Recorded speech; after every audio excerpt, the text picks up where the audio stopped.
ജന്മദിനം കൊണ്ടാടുന്ന ഈ വേളയിൽ നബിയുടെ ജീവിതത്തിൽ ഉണ്ടായ ഒരു സംഭവം ഞാൻ പറയാം.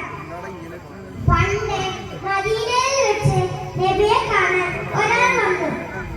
ഒരു പാവം ഉമ്മയും ചെറിയൊരു മകനും. മകന് എപ്പോഴും മധുരം തുണയണം. അങ്ങനെയാണ് അവർ ഒരു ദിവസം നബിയുടെ അടുത്തെത്തിയത്. അവർ സങ്കടത്തോടെ പറയാൻ തുടങ്ങി, നബിയെ, എന്റെ ഈ മോനെ ഒന്ന് ഉപദേശിക്കണം.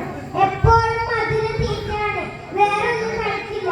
ഇതൊന്ന് നിർത്താൻ നമ്മൾ എന്തൊക്കെ ചെയ്ത് നോക്കിയിട്ടും ഒരു രക്ഷയുമില്ല. നബി സല്ലല്ലാഹു അലൈഹി വസല്ലം കുറച്ചു നേരം ഒന്നും മിണ്ടിയില്ല. കുറച്ചു കഴിഞ്ഞ് നബി പറഞ്ഞു,